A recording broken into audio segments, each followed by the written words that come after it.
ಚಿತ್ರದುರ್ಗದಲ್ಲಿ ಏಪ್ರಿಲ್ 23ರಂದು ನಡೆದ ಕರ್ನಾಟಕ ರಾಜ್ಯ ಪ್ರದೇಶ ಮಾದಿಗರ ಸಂಘದ ಕಾರ್ಯಕಾರಿಣಿ ಸಭೆಯಲ್ಲಿ ಕರ್ನಾಟಕ ರಾಜ್ಯ ದಲಿತ ಪರ ಸಂಘಟನೆಗಳ ಒಕ್ಕೂಟಗಳ ಸಂಸ್ಥೆ ರಿಜಿಸ್ಟರ್ಡ್ ಬೆಂಗಳೂರು ಇದರ ಸಂಸ್ಥಾಪಕ ಅಧ್ಯಕ್ಷರಾದ ಬಿಆರ್ ಭಾಸ್ಕರ ಪ್ರಸಾದ್ ಹಾಗೂ ಕರ್ನಾಟಕ ರಾಜ್ಯ ಪ್ರದೇಶ ಮಾದಿಗರ ಸಂಘ ರಿಜಿಸ್ಟರ್ಡ್ ಬೆಂಗಳೂರು ಇದರ ರಾಜ್ಯಾಧ್ಯಕ್ಷರಾದ ಪ್ರಭುರಾಜ ಕೂಡ್ಲಿ ಅವರು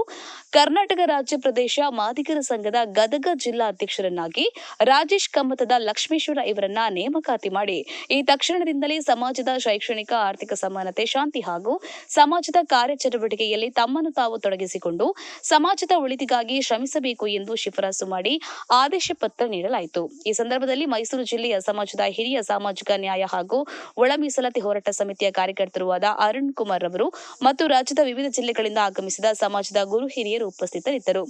ಗದಗ ಜಿಲ್ಲೆಯ ಅಧ್ಯಕ್ಷರನ್ನಾಗಿ ಆದೇಶ ಹೊರಡಿಸಿದ ರಾಜ್ಯ ಘಟಕದ ಎಲ್ಲ ಹಿರಿಯ ನಾಯಕರಿಗೆ ಹಾಗೂ ಗದಗ ಜಿಲ್ಲೆಯ ಸಮಸ್ತ ಮಾದಿಗ ಸಮಾಜ ಬಾಂಧವರಿಗೆ ರಾಜೇಶ್ ಕಮ್ಮತದ ಲಕ್ಷ್ಮೇಶ್ವರ ಅವರು ಗೌರವಪೂರ್ವಕ ಅಭಿನಂದನೆಗಳನ್ನು ಸಲ್ಲಿಸಿದರು. ಗಾಳೆಪ್ಪ ಹರಿಜನ್ ಲಕ್ಷ್ಮೇಶ್ವರ, ಜೈ ಭೀಮ್ ನ್ಯೂಸ್ 24x7 ಇದು ಬಹುಜನರ ನ್ಯಾಯಕ್ಕಾಗಿ.